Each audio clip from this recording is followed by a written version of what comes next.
Bonjour à tous, je me présente, je m'appelle Manelisa Marca. Moi je suis libraire à la librairie Monet dans le secteur de la bande dessinée.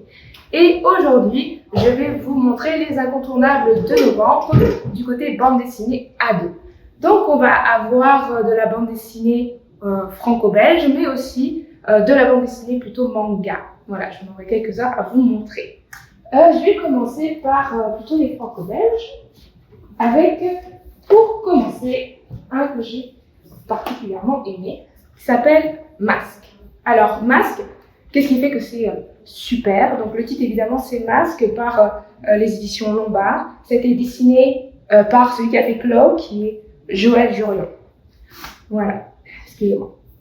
Et donc, scénarisé aussi par celui qui a fait Elle, qui est une super bande dessinée aussi, vraiment top pour tout ce qui est adolescent. Alors, dans cette bande dessinée, qu'est-ce qu'on retrouve? Ce qui est très très bien, c'est extrêmement dynamique. On a un dessin super beau, très coloré. Et puis surtout, on va beaucoup voyager. C'est ce qui est super intéressant. On a des personnages profonds qui en fait vont avoir des masques. Ils vont recevoir des masques vers le 2 novembre. Et qui est le jour des morts, en quelque sorte. Voilà. Halloween, pour ceux qui s'en doutent. Et ce qui se passe, c'est que ces pouvoirs qui viennent des masques vont être comme personnalisés par rapport au personnage. Donc ça, c'est super intéressant. En particulier, celui-ci était vraiment super incroyable. Ça m'a retourné un peu le cerveau, je trouvais ça super cool. Donc on a un dessin dynamique, on va beaucoup voyager et c'est un peu des héros, voilà, qui vont donner de leur punch. C'est super cool. On a un très beau cadrage, de super couleurs. C'est principalement ça que j'ai aimé dans cette bande dessinée, qui est le premier, je pense, d'une longue série. Ensuite, qu'est-ce qu'on a? Lucie sous la lune, qui est un roman graphique aux éditions, si je me souviens bien, Les Enfants Rouges, par Margot Chordial. Voilà. Ce que j'ai apprécié dans cette bande dessinée, de quoi ça parle? On va parler d'homosexualité, surtout le fait de comment je me ressens, je sais pas trop comment l'interpréter, comment en parler, etc. Donc ça, c'est très bien. Je trouve que le dessin représente bien ce côté, excusez-moi, ce côté un peu compliqué, surtout quand on est jeune d'en parler. On va avoir des couleurs monochromes, un dessin épuré et souple. C'est ce qui va rendre le texte un peu plus profond. On a quand même une belle qualité d'écriture, une belle qualité de dessin. On va avoir ce côté aussi, pour ceux qui aiment les tarots, c'est représenté pas mal, on va avoir ce côté un peu symbolique. Beaucoup de personnification, en particulier avec le loup solitaire qui va parler un peu de comment est justement le personnage principal qui s'appelle Lucie, et qui va comprendre au fur et à mesure qu'en fait elle est homosexuelle et qu'elle a du mal à en parler. Donc pour elle, c'est vivre une sorte de solitude comme le loup. Voilà, très beau, une belle personnification, et j'ai beaucoup aimé. Et puis c'est voilà, aux éditions Les Enfants Rouges. Un autre roman graphique qui est vraiment d'actualité, un super sujet. Ici, on est aux éditions Jungle avec Rature indélébile. Donc ici, on va voir Aurélie Gaillard ainsi que Camille K qui est au dessin. On a un dessin coloré, quand même encore monochrome avec des couleurs assez bien choisies. Et surtout, on va avoir ce qu'on appelle un sujet vraiment d'actualité qui est le cyberintimidation, le cyberharcèlement. Ce que j'ai particulièrement aimé, c'est qu'à la fin, en plus, on a une sorte de guide pour dire qu'est-ce que c'est la cyberintimidation, comment on peut s'en dépêtrer, comment on peut se faire aider, surtout si on en est victime ou si on en est témoin. Donc ça va être écrit juste là. Voilà.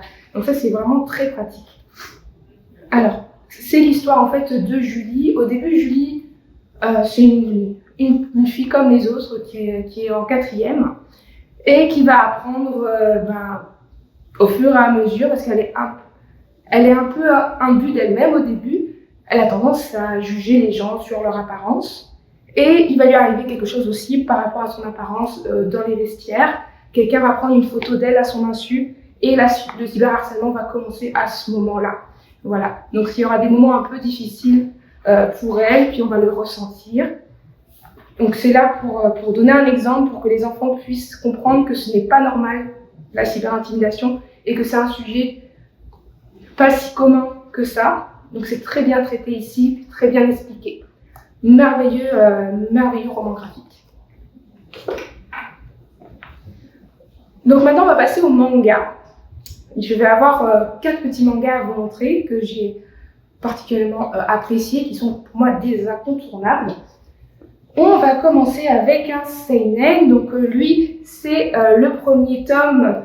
Donc on en a 3 en cours au Japon et de 2 parus ici. Ce qui se passe avec les promeneuses de l'apocalypse. Les promeneuses de l'apocalypse, évidemment, comme son nom l'indique, on va parler de l'apocalypse. Donc tout ce qui est post-apocalyptique, mais de façon vraiment fun et recherchée, parce que là, on va avoir une ambiance complètement calme, complètement différente. On est vraiment dans un voyage initiatique. Donc c'est par Sakae Saito aux éditions Doki Doki. Donc nos promeneuses, ça va être Yoko et Airi ici. Yoko, donc on est sur une petite mobilette et on va aller visiter le Japon. Yoko avait une grande sœur qui avait visité le Japon, etc. avant qu'il y ait l'apocalypse. Et ce qu'elle va faire, c'est qu'elle va suivre les pas de sa grande sœur pour visiter le Japon, mais voilà, après post-apocalyptique. Donc on va avoir des moments assez impromptus, par exemple avec un char d'assaut qui apparaît puis qui commence à tirer partout. Donc voilà, c'est une visite un peu spéciale. Mais ça change des conventions de tous les mangas qu'on peut voir. On ressent aussi beaucoup l'amitié qu'il y a entre les 2 jeunes filles. Elles sont là pour s'entraider. Puis on va voir un peu leur quotidien en termes de post-apocalyptique qui reste vraiment détendu. On n'est pas dans une ambiance dangereuse, mais plus détendu. Puis savoir qu'est-ce qu'on ferait après l'apocalypse en fait. Et c'est très intéressant parce que le voyage n'a pas forcément de but au début, mais va complètement s'intéresser. On ne sait pas ce qui s'est passé et au fur et à mesure on va comprendre. Voilà. Donc ça aux éditions Doki Doki. Ensuite, je vais avoir un autre manga. Comme je l'ai dit, j'en ai 4 au total. Ici, on a 6 en cours et au Japon et 3 parus.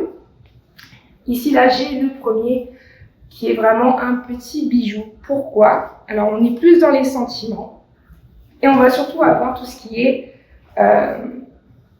on va aller dans l'amour entre collègues de travail. Donc ici, on est chez Mangetsu avec Miyuki Tonogawa. Voilà. Donc un très beau dessin avec des couleurs pastel. On a un dessin extrêmement charmant. Moi j'ai beaucoup aimé le dessin, les attraits. Donc on a ici Imuro et ici on a Fuyuki. Imuro qui est le descendant qui est le descendant de la femme des neiges. C'est réel. Ce qui se passe en fait, c'est que quand il a des émotions, qu'il soit stressé, qu'il soit heureux, euphorique ou enfin peu importe, il va créer des événements météorologiques concernant par rapport à la neige. Donc soit il va se congeler s'il est stressé, ou alors il va créer une tempête de neige si il est trop joyeux, enfin plein de choses comme ça, et ça va rendre vraiment cette histoire coquette. Et ce qui est intéressant, c'est, voilà, en fait, Fuyuki, elle, c'est une personne très adorable, qui va toujours avoir le cœur sur la main, qui va vouloir aider son prochain. Donc elle va vouloir l'aider. Il parle souvent de ses petits déboires, du fait qu'il ne peut pas forcément aller à la plage, il a peur de créer une tempête de neige, etc. Donc ce qu'il va faire, c'est qu'elle va lui ramener du sable, voilà, elle va avoir des petites attentions, ce qui va rendre vraiment ça complètement chou.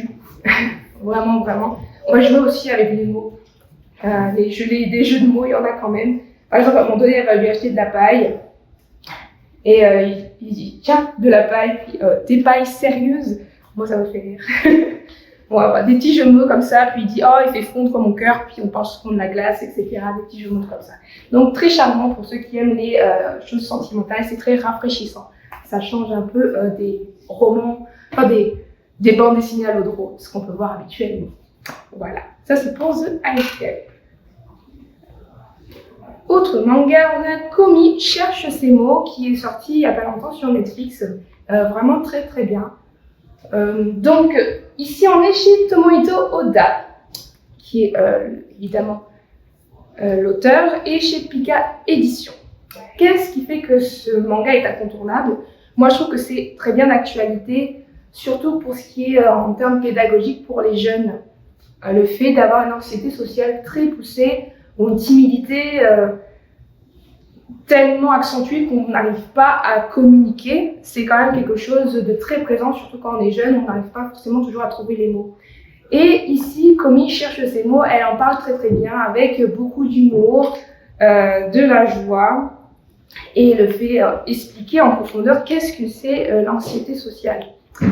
Donc on va avoir Komi qui en fait va essayer de se faire comprendre, mais elle fait toujours des phases qui font très très peur, ou alors on la prend juste pour la fille populaire, intouchable, qu'on peut pas parler. C'est juste qu'en fait elle n'arrive pas du tout à parler, c'est vraiment quelque chose qui lui fait mal, parce qu'elle aimerait pouvoir parler avec les autres. À un moment donné, elle dit ça fait 3 ans que j'essaie de parler, puis que j'y arrive pas. Donc des fois c'est vraiment comme, c'est presque une maladie, voilà. Donc j'aime beaucoup ce côté-là sur le fait de la communication. On en parle de façon décontractée, avec humour.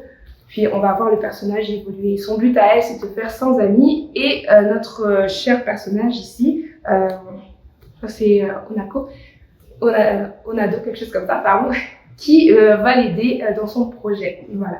Donc c'est très très mignon et c'est aux éditions Pika Édition.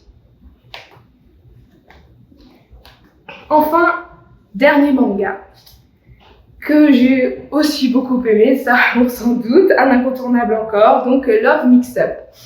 Ce qui est intéressant ici, c'est qu'on a un paru et surtout c'est quelque chose de terminé, 9 tomes terminés au Japon. Ce qui fait que c'est un incontournable, donc Love Mix-Up par les éditions Akata, par le dessinateur Haruko et Wataru Inekure.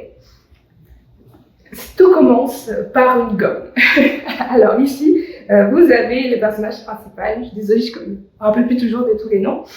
Donc on a ici le personnage principal qui est amoureux de la jeune fille. Voilà, quelque chose de commun. Et ici, on va avoir, lui je me souviens par contre, c'est Ida.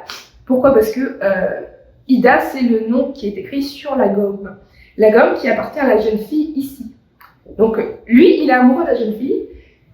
Et le fait qu'il va lui passer la gomme pendant un examen, parce qu'il est là, oh mon Dieu, je n'ai pas de gomme, puis il est super amoureux de la fille, elle va lui passer la gomme, il a écrit Ida dessus.